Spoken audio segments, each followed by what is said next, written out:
Hai, hello, salam sejahtera Malaysia. Selamat datang ke channel Fels Lifestyle. Terima kasih kerana terus setia dan terus bersama di dalam channel ini. Saudara-saudara yang saya hormati, satu lagi pendedahan baru. Kali ini, sekali lagi, melibatkan nama bekas Perdana Menteri, Tan Sri Muhyiddin Yassin. Sebelum ini, setelah Anwar Ibrahim menjadi PM, setelah PN gagal untuk membentuk kerajaan pada pilihan raya umum ke-15, ada pendedahan yang melibatkan nama Tan Sri Muhyiddin Yassin berkaitan dengan jana wibawa, berkaitan dengan rasuah, bahkan menantunya pun kini sedang dicari oleh SPRM. Ada yang kata Muhyiddin sedang dalam bahaya, sedang kritikal dalam keadaan politiknya. Nah, ada lagi satu pendedahan. Kali ini pun sama melibatkan nama pengerusi PN tersebut. Muhyiddin jawab Tuan Ibrahim, saya tak terlibat. Ekoran permintaan dari Timbalan Presiden PAS, Datuk Seri Tuan Ibrahim, Tuan Man. Bekas PM Tan Sri Muhyiddin menegaskan beliau tidak bertanggungjawab membuat keputusan pengambilan tanah kampung Sungai Baru.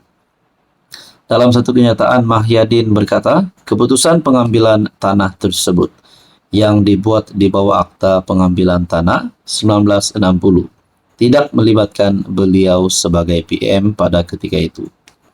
Sebaliknya, kata beliau, ia telah melalui proses di bawah Akta Pengambilan Tanah 1960, di mana keputusan mengenainya dibuat oleh pihak berkuasa tanah wilayah persekutuan.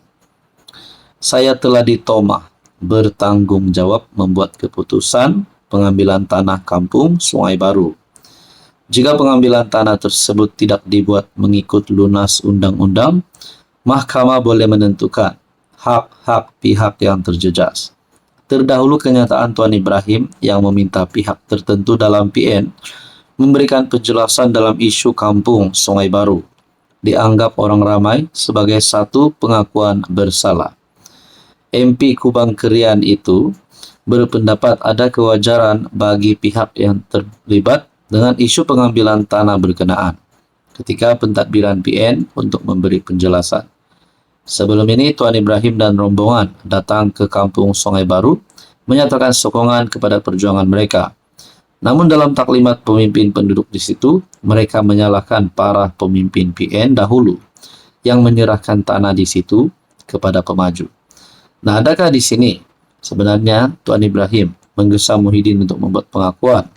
Ataupun adakah dengan pengakuan terbaru Muhyiddin yang menjawab Tuan Ibrahim tak terlibat akan menjejaskan hubungan di antara PAS dan Bersatu ataupun hubungan kepimpinan di dalam Perikatan Nasional? Nah, saudara-saudara, kita nantikan saja apa yang akan berlaku. Hello semua, salam sejahtera. Selamat datang ke channel Fels Lifestyle. Terima kasih kerana terus setia dan terus bersama di dalam channel ini. Kepada yang baru di dalam channel ini, admin ucapkan selamat datang dan selamat bergabung. Saudara-saudara, sekian lama kita telah update berkaitan dengan hubungan di antara Tun Mahathir dan juga Anwar Ibrahim. Setelah Anwar Ibrahim berjaya menang gabungan parti yang mempunyai kerusi paling banyak menang pada pilihan raya umum ke-15. Dan setelah Anwar Ibrahim berjaya membentuk kerajaan perpaduan menjadi Perdana Menteri, akhirnya Tun Mahathir pada ketika itu hilang deposit, parti kalah teruk. Nah, saudara-saudara, ada yang kata Mahathir perlu berehat. Setelah PRU15, selesai PRU15, Mahathir perlu berehat.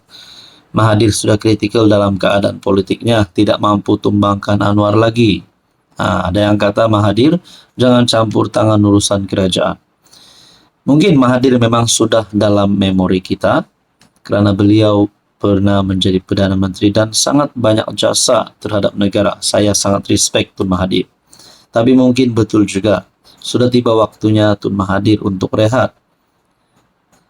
Pada akhirnya, saudara-saudara, sajak kenyataan media dalam kapsul masa Gamit Memori Dr. Mahathir di saat usia Mahathir yang menghampiri 100 tahun, walau dalam keadaan tangan berbalut kerana kecederaan tertentu. Bekas Perdana Menteri Dr. Mahathir membuka kapsul masa wawasan 2020 pada program yang berlangsung di Menara KL. Nampaknya Tun Mahathir sedang mengalami kecederaan tertentu. Harap-harap Tun Mahathir sihat saja. Kapsul masa yang disimpan sejak 1 Oktober 1996 kini berusia 28 tahun yang menyimpan pelbagai barangan terpilih. Pada masa itu, Dr. Mahathir tampil membuka kapsul dan mengeluarkan barang-barang yang terdapat di dalamnya, termasuklah gambar-gambar pembinaan Menara KL, wang kertas RM2, poster Menara KL, filem gambar, keratan iklan Menara KL, cakra padat, VCD dan beberapa barang lain. Hadir sama Dr. Hasma Muhammad Ali, bekas PM Muhyiddin Yassin, pengarah urusan Menara KL Sendirian Berhad dan beberapa bekas menteri kabinet. Pada sidang media, Dr. Mahathir yang kini berusia 99 tahun berkata, dia langsung tidak menyangka masih berpeluang untuk membuka kapsul berkenaan di usianya sekarang. Nah, saudara-saudara yang saya hormati, berkaitan dengan isu ini, apa komen Anda? Hai, hello, salam sejahtera Malaysia. Selamat datang ke channel Fels Lifestyle. Terima kasih kerana terus setia dan terus bersama di dalam channel ini.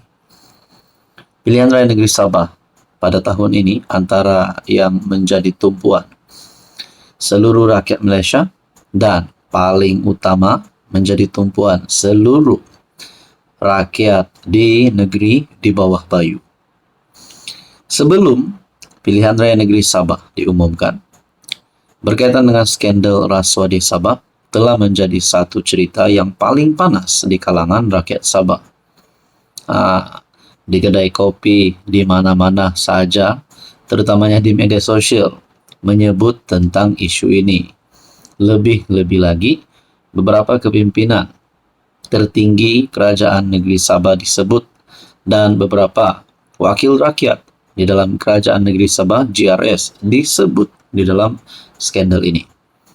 Nah, setelah saya bertanya kepada subscriber di dalam channel ini sebelum ini, saya tanya, kalaulah HJJ akan letak jawatan akan ditumbangkan, saya tanya saja, adakah Bung Mokhtar layak untuk menjadi Ketua Menteri Sabah? Nah, ini ada dua jawaban yang saya terima.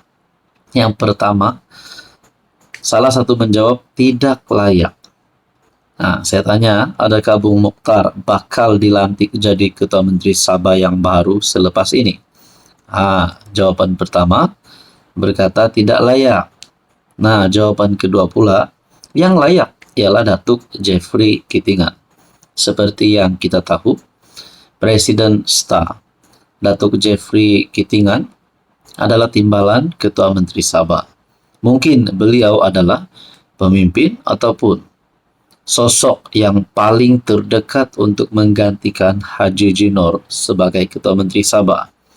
Namun pada PRN tahun ini, semuanya akan diputuskan selepas selesai pengundian. Selepas rakyat Sabah memilih, baru kita tahu siapa yang akan menang dan siapa yang akan terpelanting. Tapi melalui komen ini, saya boleh katakanlah Kementerian Netizen telah memilih Jeffrey Kitingan sebagai Ketua Menteri Sabah yang baru. Nah, saudara-saudara yang saya hormati, menurut Anda pula, Anda rasa siapa yang layak untuk jadi Ketua Menteri Sabah? Mungkin juga ada calon di luar sana.